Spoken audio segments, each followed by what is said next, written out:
José Manuel Restrepo, ministro de Hacienda de Colombia, explicó recientemente que el presupuesto general de la Nación para 2022, por más de 350 billones de pesos, tiene tres objetivos.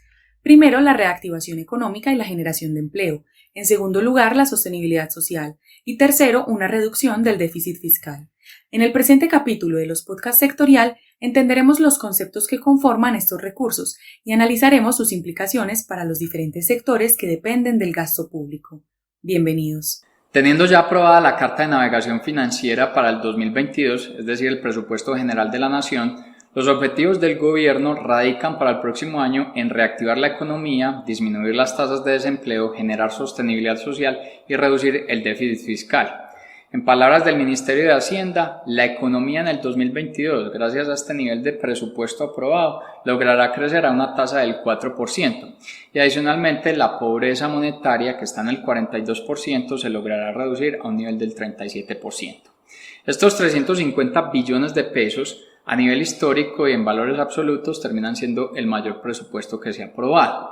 Sin embargo, no es el de mayor tasa de crecimiento. Esa mayor tasa de crecimiento se registró en el 2021 debido a la necesidad de apropiarse de los fondos de emergencia para atender la pandemia, lo que fue el FOME. Este año, o más bien para el próximo año, hay un componente importante en el frente de inversión, casi 70 billones de pesos. De ahí se destinarán unos recursos para inversiones en infraestructura y lograr disminuir las tasas de desempleo. Pero adicionalmente la promesa por parte del gobierno de atender los elementos de protesta social, es decir, destinar recursos por el orden de unos 35 billones de pesos a generar sostenibilidad e inclusión social.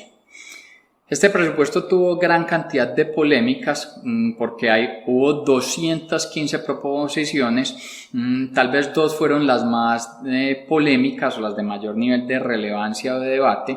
Una tenía que ver con el traslado express de las personas afiliadas a fondos de pensiones privados que pudieran ser trasladados a Colpensiones.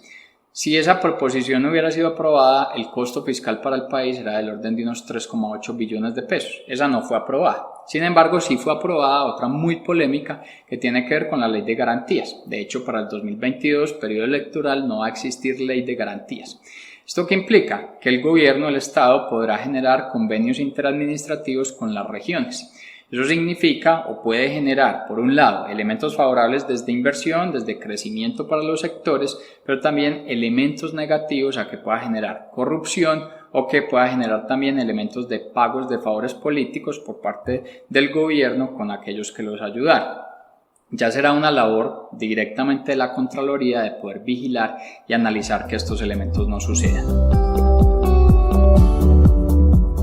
Cuando se analiza en detalle la composición de este presupuesto general de la Nación, encontramos que el principal componente de salida de recursos está en el servicio a la deuda, es del orden de unos 71,7 billones de pesos. Esa es la estimación del gobierno, analizando las proyecciones en materia de tasa de interés, tasa de cambio y la composición de deuda que tiene la Nación. Otro elemento importante, más bien el segundo, termina siendo el de la inversión, con casi los 70 billones de pesos. De ahí siguen lo que son los gastos de sostenimiento, donde están las mesadas pensionales por el orden de los 52 billones de pesos. Luego está lo que tiene que ver con las transferencias a los diferentes municipios, distritos y departamentos a través del Sistema General de Participaciones. Ahí hay el orden de unos 50 billones de pesos. Los gastos de personal son del orden de unos 38 billones.